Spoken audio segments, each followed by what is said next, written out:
Hallo ihr liebe Leute, hier ist wieder der Yankee mit Let's Play Gothic 2 auf Pelzig.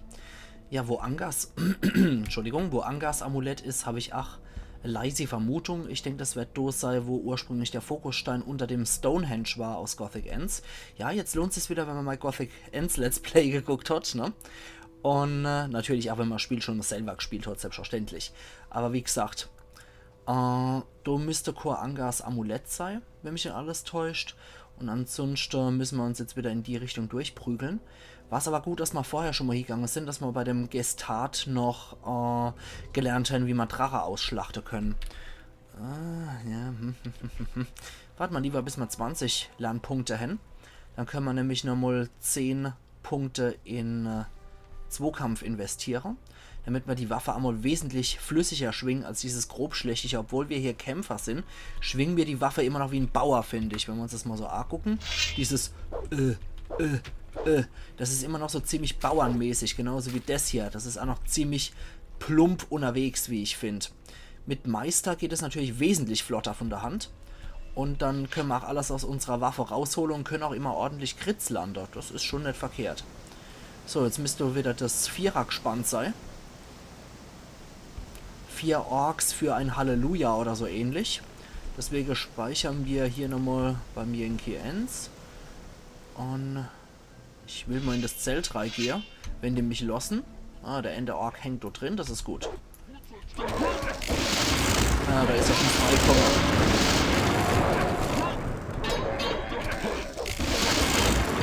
Boah, Mann. Also wenn die Elite zuhaut, dann tut's aber so richtig weh. Alter Falter. Okay, probieren wir das Ganze mal etwas unkonventionell. Unkonventionell funktioniert leider nicht. Was wäre dann hier überhaupt Tolles drin? Fisch und Wagfeller. Toll. Okay.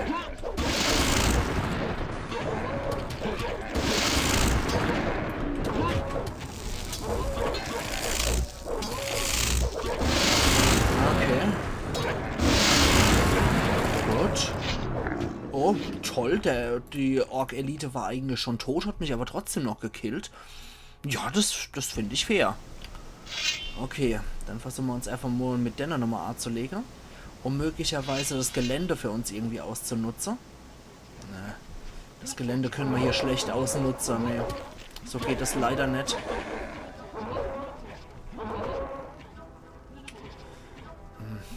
Halte mal eine Gaul auf, vielleicht geht das bei dem Baum ein bisschen besser. Vielleicht kennen da ein paar Hängebleiber. Dann haben wir nicht ständig das dappische Vierergespann im Nacken.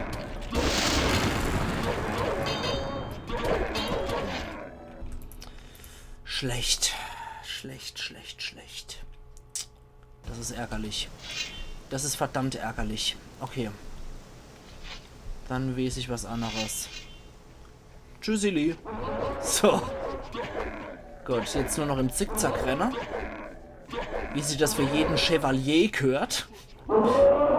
Jeder französische Ritter lernt sofort im ersten Jahr von seiner Ausbildung im Zickzack fliehend wegzurennen. Das ist normal. Ach ja, da gibt es so tolle Anekdote aus dem 100-jährigen Krieg über französische Ritter, die einfach nur fortgerannt sind. Gibt es absolut geniale Anekdote. Ich weiß nicht, ob ich das schon mal Annie erzählt habe.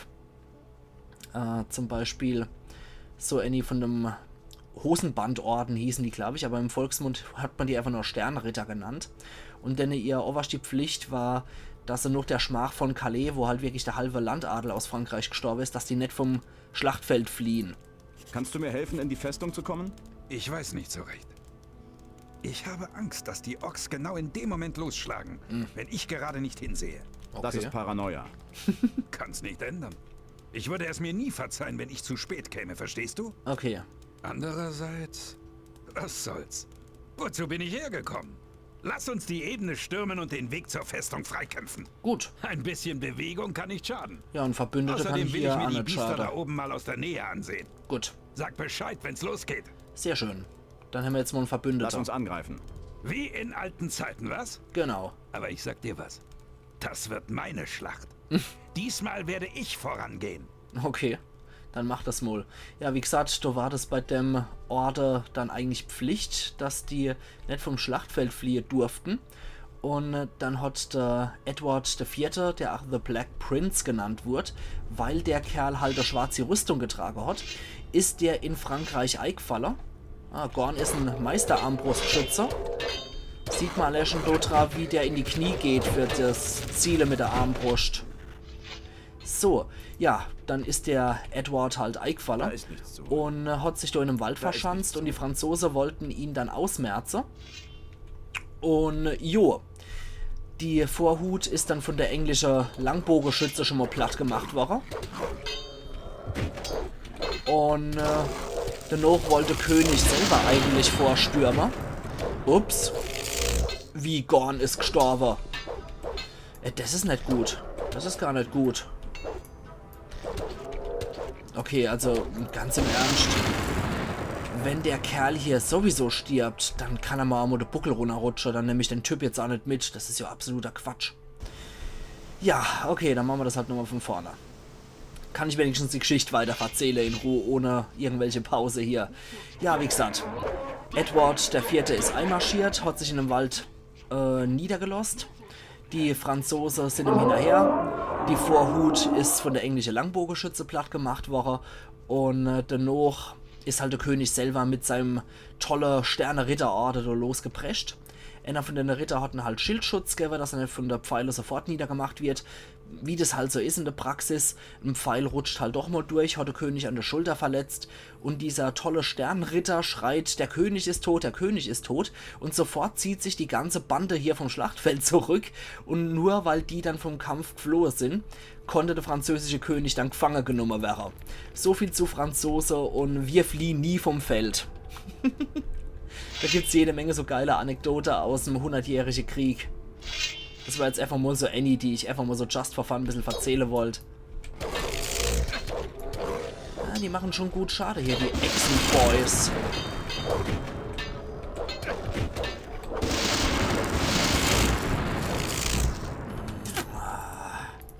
Das sind halt auch die wieschesten Rindviecher hier im ganzen Lader.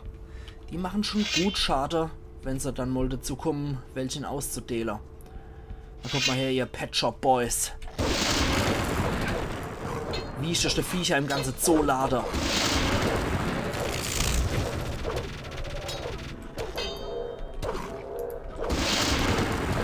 Autsch. Der hat mir noch gut einer mitgegeben. So. Okay. Ja, aber wie gesagt, wenn Gorn sowieso hier sterblich ist und nicht so ein unsterblicher Begleit-NSC ist, habe ich doch jetzt eigentlich auch keinen Bock, den Typ hier mitzunehmen, dass der hier sein Solo-Kommando draus macht und bei der Abteilung Attacke auch noch verreckt. Das muss nicht sein, ich brauche den später noch. Huch! Zumal diese NSCs auch null taktisch vorgehen. Upsala, die gehen doch rein. Die gehen doch rein einfach nur vor und stürmen und dann machen sie ja Rumgetänzel. Und wenn das nicht funktioniert, dann gehen sie halt einfach nur volle Wumme auf Attacke. Und die gehen auch total rücksichtslos ohne Verluste hier in das Gebiet rein. So. Hoppala. Oh Mann. Diese Scheißviecher.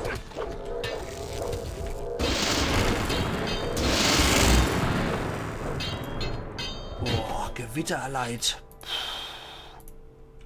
Ja, das kann schon ziemlich ätzend sein. Noch einmal. Also wie gesagt, die stärksten Viecher sind sie jetzt schon so relativ für die Sache. Die machen halt jede Menge Schade, wenn sie im treffen.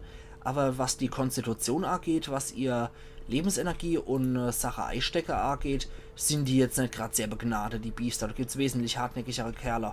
Wie zum Beispiel die Orks. Die Orks halten nur erheblich mehr aus. Man braucht teilweise aber dann nur 2 richtig gute Crits und dann läuft die Geschichte. Ups, da war jetzt die Tastatur etwas verzögert. Und schon habe ich wieder eine auf die Fresse gekriegt, dass es gerade so kracht.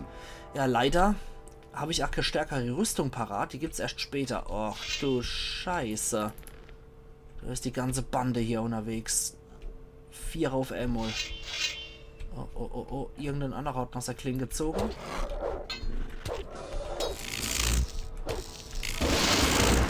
Okay. irgendein anderer war, glaube ich, der Over. Ich bin mir aber nicht ganz so sicher.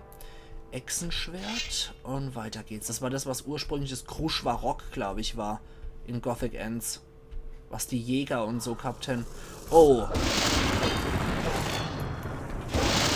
Oh, scheiße.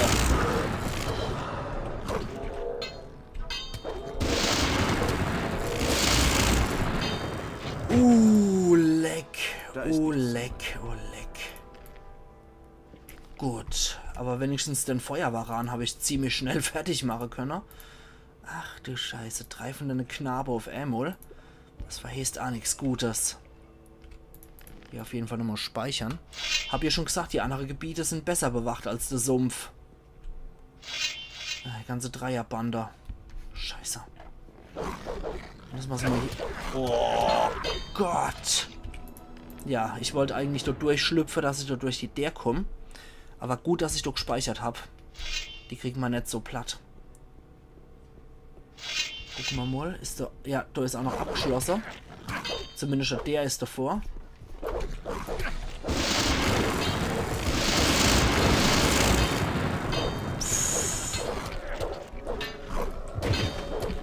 Oh, scheiße. Das war jetzt eigentlich ganz cool, dass ich so viel Gewitter hier gemacht habe und die alle noch eine Extraschade abkassiert haben. Aber trotzdem... Scheiße, es ist einfach zu viel. Es sind einfach zu viele von den Viecher auf Amol.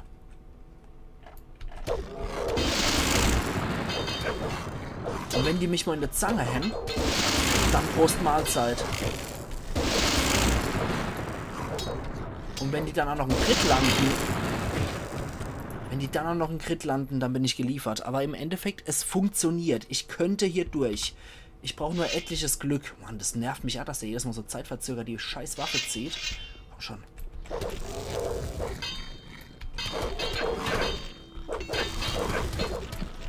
Scheiß doch ins Kanonerohr. Dieser scheiß unfaire Nacht des Raben kotzt mich an. Also in Gothic 2 im Original war das erheblich einfacher. Da hat man sich nicht jedes Mal durch eine halbe Armee prügeln müssen und ist nie durchgekommen.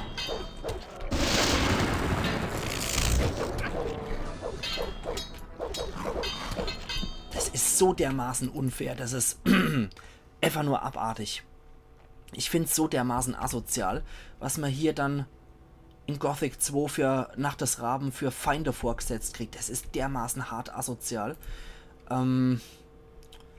Ich sollte mal auf Eisblock gehen und sollte die Scheißviecher vielleicht noch festfrieren. Damit ich irgendeine Art von Chance noch habe. Und dann nur gegen Anna. Und der Rest dann so platt mache. So. Hier gewinnst leider nur, wenn die Karte zinkst. Von daher... Es ist leider nur so möglich, noch wirklich zu gewinnen. So, ein Trank hat's hier noch. Ein Langschwert. Noch ein Langschwert. Eine Schatulle. Ein großer Trank. Hier noch ein Letterbeitel. Alter Falter, wie gesagt, hier kannst du nur mit unfairen Mitteln noch gewinnen. Das ist... Alles andere ist abartig. Da hinten touren auch noch die Echse-Menschen rum. Aber apropos Letterbeitel und so. Ich habe ja auch noch beim alten Drache, beim Sumpfdrache habe ich auch noch was gefunden. Letterbeitel 50. 100. 200. Und 300. Und 375. Haben wir vielleicht noch andere?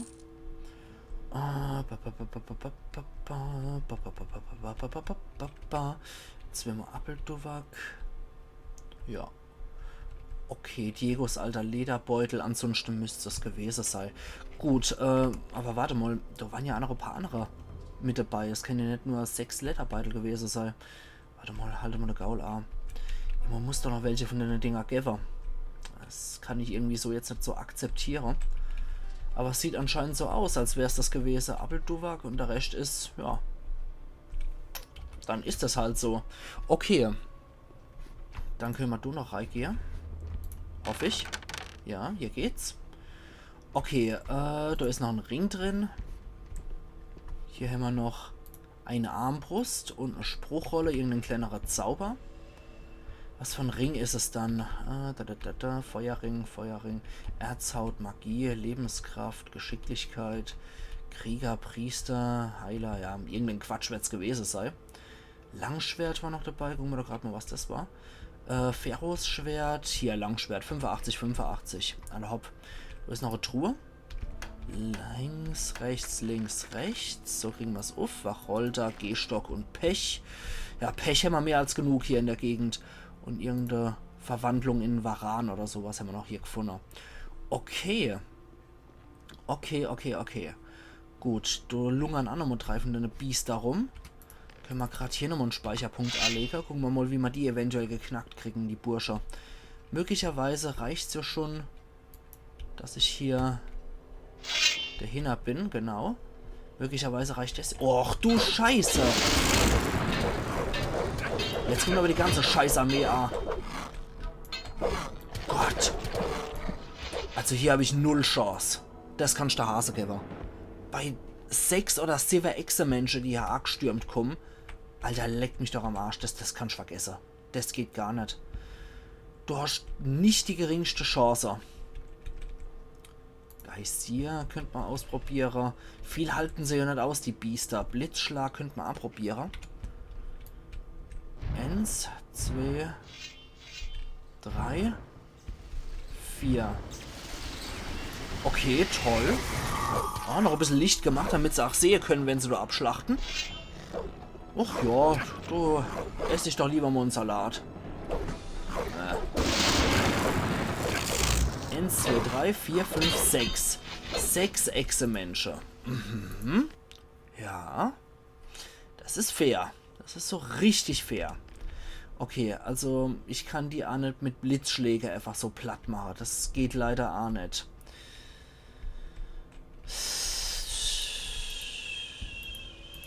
Wir könnten mal einen großen Feuersturm ausprobieren. Einfach mal so just for fun. Und? Nö. Das ist dem scheißegal. Ja, da kommt doch wieder der rechte arge gewackelt von deinen Kameraden.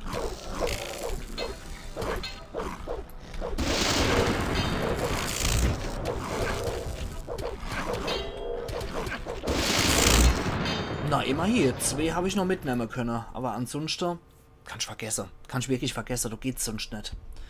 Das ist so dermaßen hart asozial an der Grenze. Oh Mann, da hoch komme ich auch nicht. Das heißt, das kann ich auch vergessen. Ohne Gorn komme ich doch nicht weiter. Und der marschiert ja dann in die Richtung und nicht in die andere Richtung. Oh Gott. Okay, also ein Brücke-Golem haben wir hier nicht. Dafür haben wir hier Brücke-Echse-Menschen. Dann guck mal her, ihr Scheißviecher. So.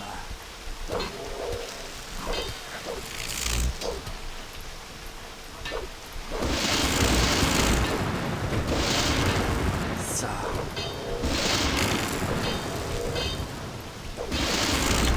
Gut. Also gegen 2 von den Biester komme ich auch.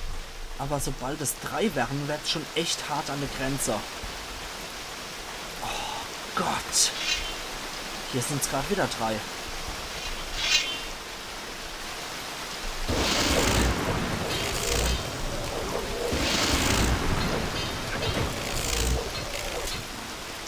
So.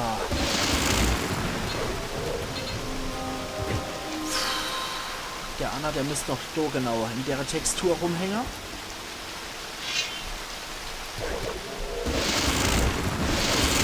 Und da unten ist auch noch einer.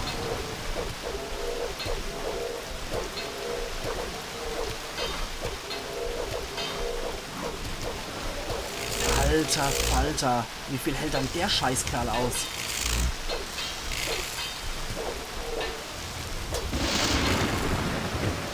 Oh, Mann. Das hält schon den Kopf nicht mehr aus. So. Das hält doch echt den Kopf nicht mehr aus, den Scheiß hier. Und gegen die ganze Rotze soll man da Chance haben. Das ist echt unter aller Kanone, finde ich. Also, wie gesagt, es ist eine Sache, ein Spiel schwieriger zu machen. Aber es ist eine andere Sache, ein Spiel so hart asozial zu machen, dass man selbst auf einer hohen Stufe eigentlich nur geringe Chance hat. So, da können wir uns auch ein Stärkgolem Herz holen. Dafür hat es der jetzt nämlich auf die Brücke gepackt, aber er ist ein bisschen weiter oben geparkt worden. Ja, wie gesagt, es ist eine Sache, Spiel schwieriger zu machen, aber das nimmt einfach nur die Spielfreude, finde ich. Das ist schon etwas, was hart asozial ist und einfach gar nicht mehr geht, dass man das Spiel so dermaßen übel gestaltet, dass man nicht mal mehr durch ein normales Gebiet durch kann, ohne es gleich mit 6 Viecher aufzunehmen, die eine Stärke haben. Ey, hallo? Die nicht mehr machbar ist. Und selbst nachdem der gestorben ist, hat er mich noch kauer. Scheißvieh. So, der nochmal. Okay, der hat mich wenigstens nicht umgebracht. Aber es war auch hart an der Grenze. Okay, leck mich doch am Berzel. Hebt mich doch gerade 5-mal hin rum. Alter Falter. Gut. Dann hätten wir das jetzt auch nochmal geregelt. Ich hoffe, hier gibt es keine Harpie mehr in dem Gebiet. Die Viecher habe ich hier absolut gefressen. So. Oh, dafür gibt es nur noch 2 Echsenmenschen. Das ist okay. Aber lieber nicht so viel Buffler. Denn dass die Echsenmenschen... Alter, wo kommt dann der jetzt her? Wo kommt dann der jetzt auf einmal her? Aus was für einer Scheißhöhle ist dann der Bastard nochmal gekrochen? Und ich höre nochmal irgendwo nochmal over Harpie. Das ist auch ein gutes Zeichen. Also, ohne Witz. Mit der Nacht des Raben hat sich Piranha Bytes und Joewood nochmal richtig selber ins Knie geschossen.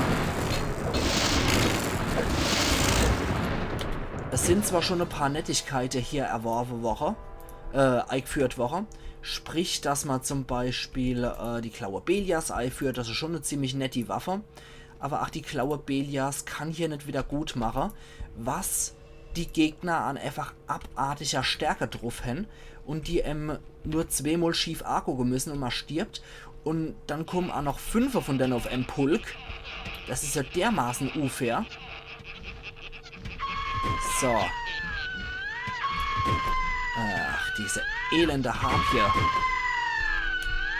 Aber Harpie sind wenigstens Gegner, die man fertig machen kann. Okay, der Echsenmensch ist anscheinend von der Overrunner gestärzt vor lauter Gut. Vor lauter mich angreifen wolle. So, dann können wir hier an der Stelle auch nochmal einen Speicherpunkt einlegen. Weil sich dann nochmal auf einmal mit 3 Echsenmenschen anlege, ist ja echt hart an der Grenze hier. Da ist einer. Und da dürften auch noch welche sein. So, hier mal. Ja, Gott sei Dank finden wir dafür noch so ein guter Loot wie hier so ein Trank, ne? So ein natürlich der Glänzter. Versteht sich ja von selber.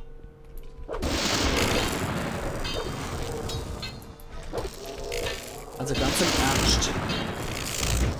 Die Leute, die sich damals so beschwert haben, Gothic 2 ist zu einfach, die gehören eigentlich echt verkloppt, meiner Meinung nach. Die Leute, die sich dort damals beschwert haben, sodass Piranha Bytes, oh, uralt die Fischsuppe, ach lecker, sodass Piranha Bytes sich dann so genötigt gesehen hat, dass man das dermaßen hart asozial macht von der Schwierigkeit her. Die Leute, die sich ursprünglich beschwert haben, die gehören eigentlich meiner Meinung nach echt verkloppt. So, jetzt gehen wir mal durch hier. Weil wirklich dieses, was für Leute sind es dann eigentlich? Ach, die dann ach durch hier gehen zu der Entwickler. Das Spiel war zu leicht. Das sind doch echt Leute. Denn gehört einer abgerahmt, meiner Meinung nach. Aber ich bin auch ziemlich leicht auf die Palme zu bringen, wie ihr wahrscheinlich auch wisst und gemerkt habt. Ich bin in solche Sachen, da könnte ich mich echt aufregen bei sowas dann, wenn es dann viel zu schwierig ist. Und nicht jeder ist halt der Otto-Normal-Power-Gamer, sondern es gibt auch Leute, die sind der Otto-Normal, stinknormale Gamer, der einfach nur das Spiel durchzocken will. Gut, man will ja auch eine gewisse Herausforderung haben, das ist völlig klar. Aber ich finde, Gothic 2, das Original, hat durchaus seine Herausforderungen gehabt. Dafür hat es nicht so was Übles gebraucht, wie das, was man hier in die Nacht des Raben präsentiert kriegt. So, das war das, was ich bei Gothic Ensmo gemeint habe. dass ich hier mit dem Dämon schon gerechnet habe. Aber der kommt erst hier in Gothic 2. In Gothic 1 haben wir hier Skelette gehabt. So, ich mach dich mit der Waffe von deinem eigenen Meister platt, wenn es funktioniert. Nee, es funktioniert leider nicht. Dann kannst du mal die Waffe von deinem Meister wieder entreißen. Mist. Okay, komm schon. Ah, Quatsch. Ich muss ja erst nochmal die Hebel ziehen. So. Quatsch. Und Dämon Ahoi. Aber das war schon im Original bei Gothic 2 so, dass hier der Dämon lauert.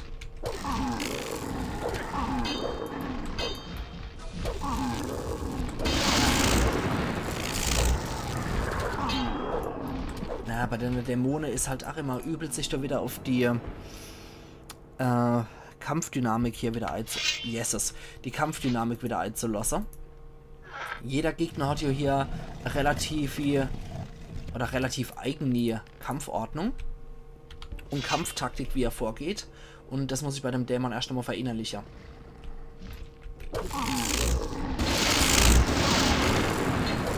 Ich glaube, hier fahre ich mit dem Zug am besten.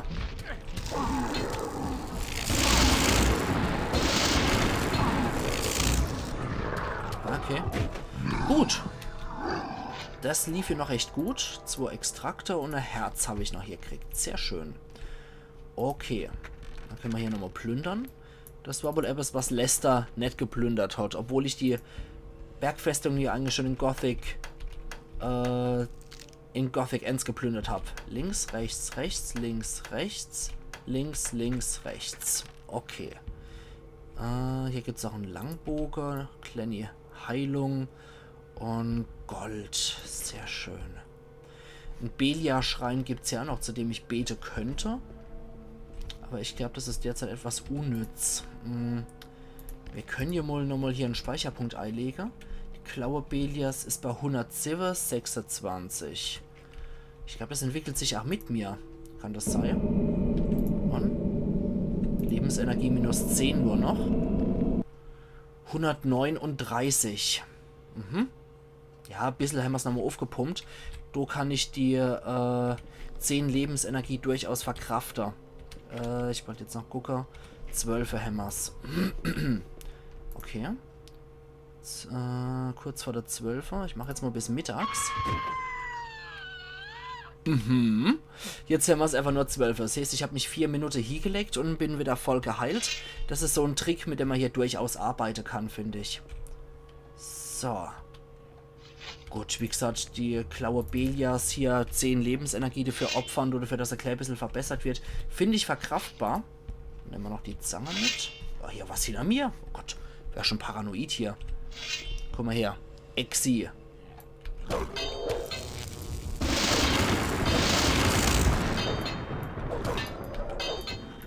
So. Gut. Gut. Das heißt, im Endeffekt macht die Klaue Belias jetzt 139 Schaden. Das ist schon ziemlich gut. Okay, das waren die Werte einfach nur ein bisschen erhöht. Was ich hier nochmal gucken wollte, war, ob wir hier noch Erfahrungspunkte abstauben können. Sieht nicht so aus. Die Klassiker Jagd und Beute und möglicherweise noch hier, wie man Alchemie-Trank oder so ein Spaß braut. Schauen wir mal. Ja, das sind die Klassiker.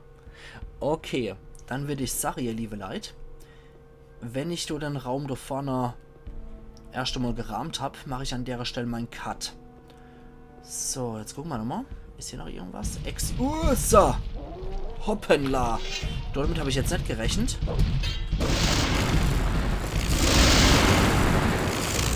Ah, der hat sogar 2-mal was abgekriegt. Nicht schlecht. Okay, wenn der Raum jetzt abgeriegelt ist und soweit gelöst ist, müssen wir sowieso uns einen anderen Weg hochsuchen auf die Bergfestung, weil hier, was in Gothic 1 ursprünglich mal war, ist jetzt leider weg. So. Dann. Ich sage, wir sehen uns, wie gesagt, morgen wieder. Aber vorher will ich noch den Lederbeutel aufmachen. Weil wenn er sich jetzt aufhängt, ist es eh nicht mehr so schlimm, aber ich will es trotzdem nochmal haben.